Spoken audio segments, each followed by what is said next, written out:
en un país muy lejano, donde los pájaros ladraban y los perros cantaban felices en sus nidos, vivía una vez una pequeña princesa que se llamaba Eleonor. Un día, Eleonor había comido demasiadas tartitas de chocolate y se puso muy enferma. Tan enferma que el médico no sabía qué hacer y el rey se puso muy preocupado. «Hija mía, ¿qué puedo hacer por ti? ¿Tienes algún deseo?» La niña pensaba un rato y dijo: «Sí, papá, me gustaría mucho tener la luna. Yo estoy segura, si tuviera la luna, me curaría enseguida». Y así el rey hizo llamar a su primer sabio y le dijo: «Yo quiero que me consigues la luna para Eleonor. Hoy por la noche, como muy tarde, mañana por la mañana, quiero que esté aquí». El sabio se sacaba el sudor. «Mi señor, yo he hecho ya muchas cosas en mi vida, pero la luna no puedo conseguir. Está a 100.000 leguas de distancia. Es grande como la habitación de la princesa y está hecho de cobre derretido».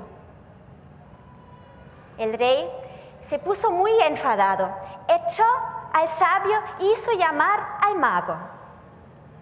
El mago, un hombre muy delgadito, con un sombrero de punta, se puso blanco cuando escuchó el pedido del rey. «Rey, he hecho ya mucha magia en mi vida, pero la luna no te puedo conseguir. Está a 200.000 leguas de distancia. Está hecho de queso verde y es más grande que todo el castillo».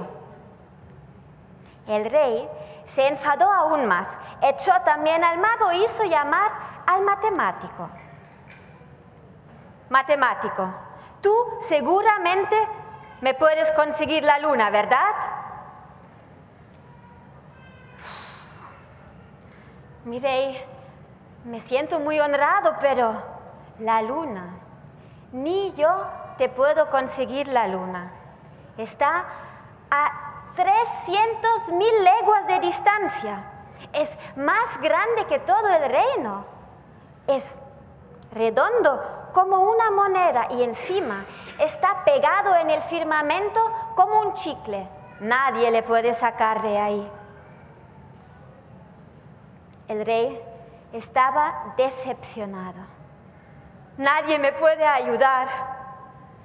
Cada vez que pregunto a alguien, la luna se hace más grande y más lejos de la tierra.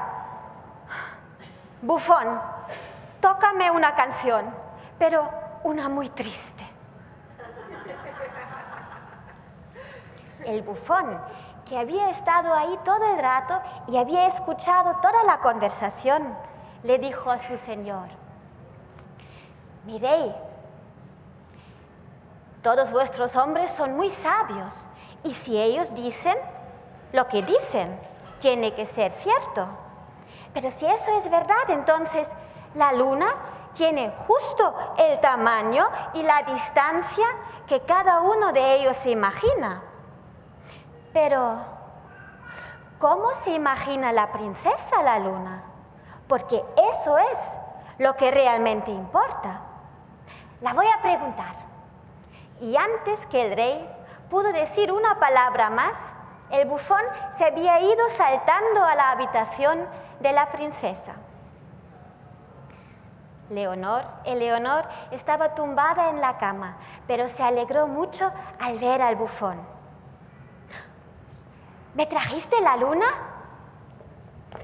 «Princesa, estoy en ello, pero dime una cosa. ¿Cómo es la luna? ¿Y está muy lejos de aquí?» «Bufón, La luna es muy pequeña. Es más pequeña que mi pulgar, ya que por la noche, cuando hago así, la puedo tapar. Y tampoco está muy alta, porque hay noches donde se queda enganchada en las ramas del árbol que crece delante de mi ventana. ¡Ah, princesa! Entonces es muy sencillo conseguir la luna. La noche siguiente, enseguida voy a subir al árbol y te la voy a captar. Pero dime una cosa, ¿de qué está hecha la luna? Pero bufón, eso es muy fácil. La luna está hecho todo de oro. Y así, el bufón se fue corriendo al orfebre y le pidió fabricar un pequeño disco de oro, un pelín más pequeño que el pulgar de la princesa, y colgarlo de un collar. Y con eso volvió a la princesa y la entregó la luna. Eleonor estaba tan contenta, que se sintió mejor enseguida y se podía ir al jardín para jugar. El rey, sin embargo, siguió preocupado, ya que sabía que la noche siguiente la luna volvería a salir al firmamento y entonces Eleonor se daría cuenta que no fuera la luna verdadera que llevaba colgado de su cuello. Otra vez hizo llamar a todos sus sabios y ellos se quedaban pensando todo el día, hasta que se puso el sol. Pero no llegaron a ninguna solución. El rey no sabía qué hacer. Nadie me puede ayudar. Y ahora encima sale la luna otra vez. Bufón, tócame una melodía, pero una muy triste. El bufón pensó en voz alta. ¿Quién sabía cómo conseguir la luna cuando todos los sabios del reino no tenían ni idea? La princesa. Entonces, la princesa sabe más de la luna que todos ellos. Voy a preguntar a ella. Y antes que el rey pudo decir una palabra más, se fue saltando a la habitación de la princesa. Ella estaba sentada ahí encima de su cama, en la mano su pequeña luna y observando por la ventana la otra luna que había subido al cielo. Princesa, ¿cómo puede ser eso? ¿Cómo puede estar la luna en el cielo si tú la llevas en tu mano? Pero bufón, eso es muy sencillo. Mira, la semana pasada me ha caído un diente y ahora ya me está creciendo un nuevo. Y en el bosque, cuando un unicornio pierde un cuerno, le sale otro. O en el jardín, el jardinero, cuando corta una rosa del rosal, vuelve a crecer otra rosa. Y así es también con la luna. La princesa se durmió y el bufón, con mucho cuidado, la cubrió con la manta. Gracias.